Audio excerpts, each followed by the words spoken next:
Hello everybody and welcome back to another episode of Beyond Horizons. We've just sent up the Henrietta to the Omega colony.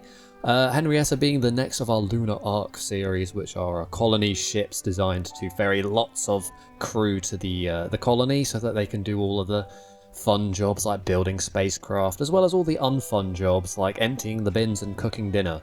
I wanted just to show what a rotation would kind of look like. So a bit later on in the episode we'll go back to the Annie, which was the first of our colony ships, and we'll watch the return of that one, just to kind of get an idea of how this thing is operating in the background.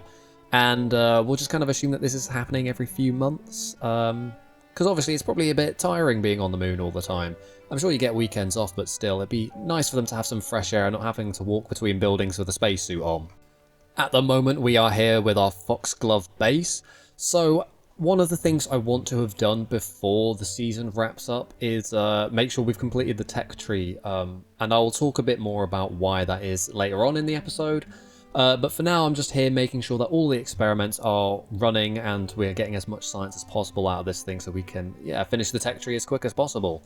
And you know, while we're here as well, we are admiring the new beautiful parallax mod, which is giving us this gorgeous ice texture on Minmus. It really is just... no words, it's just astounding to look at. But anyway, as I said, we have a vested interest in collecting lots of science, so our next point of attention will be back on Eve.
So we're back on board the Zagreus and we're flying around Eve's awesome cloud formations, collecting up the last bits of science that we can.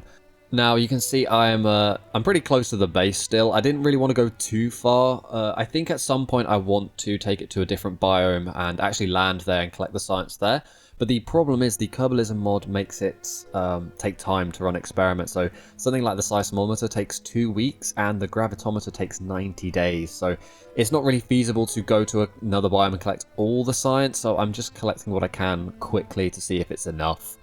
And admiring the awesome cloud formations of Eve. I mean, look at this. We're flying in the middle of a storm here by the looks of it. This giant well within the clouds. It's the reason why I wanted a propeller plane on Eve, is so that we could fly around these clouds and really admire Blackrak's work, because yeah, that just looks phenomenal, doesn't it? Yeah, I mean, the submarine and the hovercraft may have all been failures, but at least one of our vehicles has turned out really well. I'm very happy with the spaceplane overall. And yeah, like I said, maybe I'll take it to another biome and land it there and collect a bit of science if needs be, but For now, I'm just seeing if this will be enough, because I think I've only got 1 or 2 more nodes in the tech tree to get. I'm going to show it a bit later. The main reason I want to get it all unlocked is because I've installed some different mods. So I've installed the space station expansion mod, which adds like a bunch of cool space station parts like grav rings and stuff like that, which I think would be really cool for like more futuristic interplanetary vehicles and maybe even interstellar vehicles if I decide to go down that route. But I don't feel like I can just have that all unlocked straight away. So I'm going to unlock the tech tree fully, and then when I move over to the new season, I'll probably install a different tech tree, and then I will unlock it up to a certain point that I think's fair, and then I'll carry on from there with, you know, the regular science grind and unlocking things. Anyway, here we are coming in for our landing back at the base. This plane is very easy to land just because, yeah, I don't really know why. It's because it doesn't glide that well, and the gravity's a lot harsher here, but I think the wheels can just withstand it. But yeah, just taxiing back to the base there. You can see we're sliding along the surface. I don't know what's going on with that. I think that's just the Kerbal Space Program being a little bit unstable, but Val jumps out with her really weirdly textured spacesuit and runs back to the base, forgetting to pick up the mystery goo experiment, which needs to be processed in the lab before it can be sent back, which is a bit of a mistake. So at some point I'm going to have to go and grab it, but for now we'll send that science back and see if it's enough. And they've got plenty of time to analyze that science, because I think our transfer window back to Kerbin is about a year away in game time, so I don't know if I'll leave them on the surface for the whole time, but we'll see. Anyway, I thought now's a good time to just show you the tech tree that I've been working with. It's called the Simplex tech tree. I've not been super happy with it. I don't quite like the progression of it, so I might move over just to the community one for the extra bits that I've installed. So yeah, I said I installed the space station parts. I've also installed some far future propulsion, which adds things like fusion engines and antimatter drives, but because of this tech tree, they're all unlocked already, which I don't really think is fair. So I'm showing you which nodes I've got left to unlock. Some of those little ones have not very much in them, or just like part upgrades, so I'll go back and get those at the very end.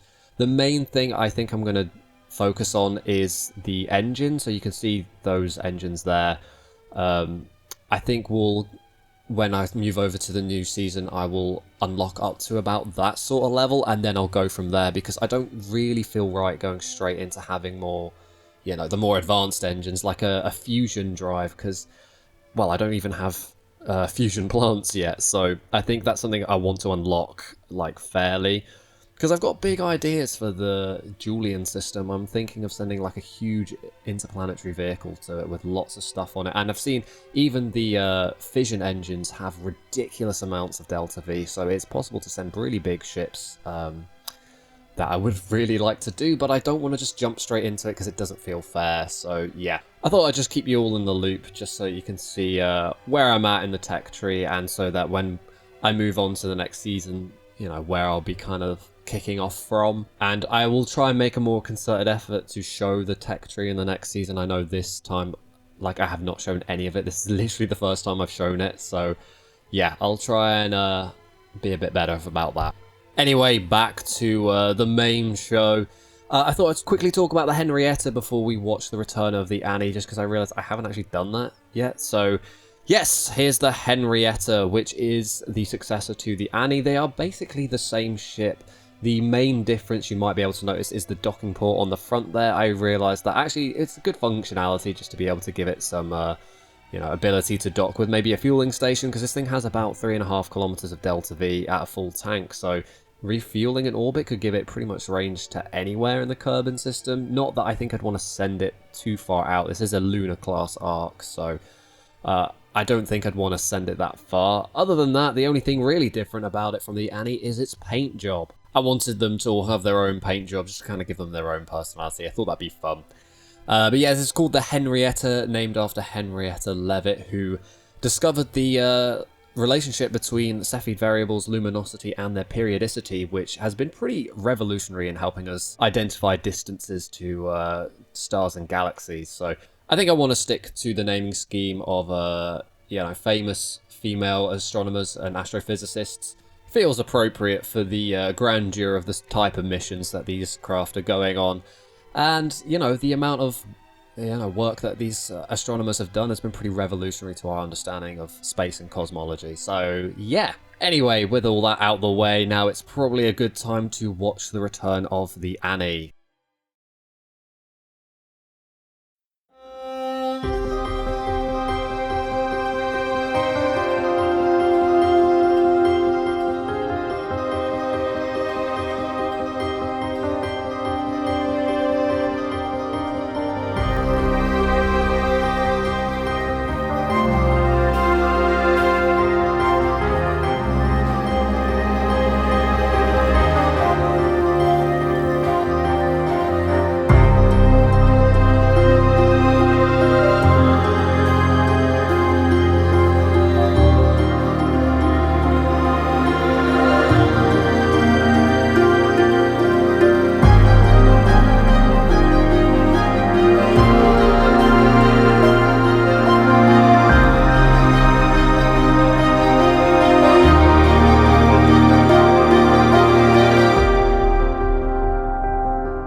And there we are, the Annie safely returns. Well, mostly safely returns. You might have seen that the air brakes actually melted off during re-entry, and we're going to have a look at that for maybe the next design. The Henrietta is probably going to have the same problem as well, so we might have to maybe adjust the re-entry trajectory, but other than that, everything was pretty smooth there. But anyway, that's all I've got for today's episode. Thank you very much for watching. If you enjoyed the episode, please consider leaving a like and maybe even subscribing to the channel. And if you want to catch up with older episodes in this series, you can check out the video that's on screen now, or have a look at the playlist that this video is in. But I've been Moonfish1001, and I'll see you all in the next video.